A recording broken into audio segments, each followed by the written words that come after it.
السلام علیکم ناظرین اس ویڈیو میں آپ جانیں گے کہ سرد مزاج اور گرم مزاج کی پہچان کیسے کی جائے اور مزاج کو جاننے کا کیا فائدہ ہے۔ ناظرین، سرد مزاج کا انسان اسے کہیں گے جس کی تکلیف سردی سے، سرد ہوا سے، سرد ماحول سے بڑھ جاتی ہیں۔ مثال کے طور پر جس مریض کی تکلیف مرطوب یعنی نمی والے موسم میں، رات کے وقت سرد موسم میں یا ٹھنڈی چیزیں کھانے سے یا بارش کے موسم میں بڑھ جائیں اور گرمی پہنچانے سے، گرم ٹکور سے، گرم چیزیں کھانے پینے سے بستر کی گرمی سے آرام آئے تو یہ سرد مزاج کا مریض ہے۔ مختصر یہ کہ جس کی تکلیف سردی سے بڑھیں اور گرمی سے کم ہوں وہ سرد مزاج کا حامل ہے، اور اگر ان سب باتوں کو الٹ کر لیا جائے تو پھر گرم مزاج کی پہچان ہو جاتی ہے، یعنی وہ انسان جس کی تکلیف گرم موسم میں، گرم ماحول میں یا تپش سے، گرم چیزیں کھانے سے یا گرم ٹکور سے بڑھ جائیں اور سردی سے یا سرد ماحول سے کم ہو جائیں وہ گرم مزاج کا انسان یا مریض کہلائے گا، یعنی جس کی تکلیف گرمی سے بڑھیں اور سردی سے کم ہوں وہ گرم مزاج کا حامل ہے۔ ناظرین، اب رہی یہ بات کہ مزاج کو جاننے کا کیا فائدہ ہے، تو ہومیوپیتھی میں خاص طور پر مزاج کو جاننا درست علاج کے لیے انتہائی ضروری ہے،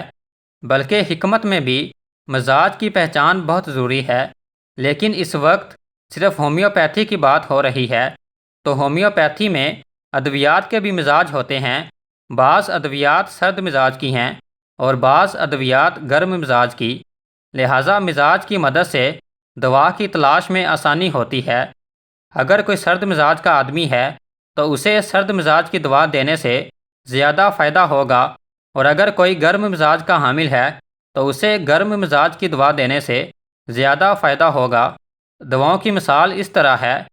آرسینک ایلبم سرد مزاج کی دوا ہے، پس وہ مریض جس کی تکلیف سردی سے، سرد ماحول، سرد چیزوں سے بڑھ جائیں یا بڑھتی ہوں تو آرسینک اس کے لیے فائدہ مند دوا ثابت ہوگی۔ یہی وجہ ہے کہ آرسینک سردی کی وجہ سے پیدا ہونے والی بہت سی بیماریوں میں کام آتی ہے۔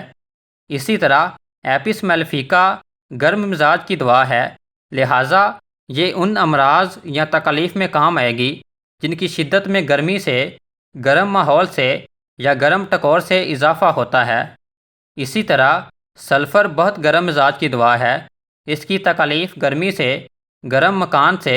بستر کی گرمی سے، سورج کی گرمی سے بڑھ جاتی ہیں۔ بعض اوقات تو مریض کے پاؤں سردیوں میں بھی بستر کی گرمی سے جلتے ہیں اور مریض انہیں باہر نکال کر سوتا ہے۔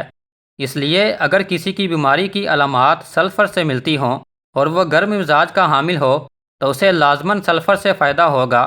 اور اگر کسی کی علامات سلفر سے تو ملتی ہیں لیکن وہ سرد مزاج کا حامل ہے تو اسے سلفر سے نہیں بلکہ سورائنم سے فائدہ ہوگا۔ ناظرین، اگر آپ کو یہ ویڈیو پسند آئی ہے تو لائک اور سبسکرائب کرنا مت بھولیے گا۔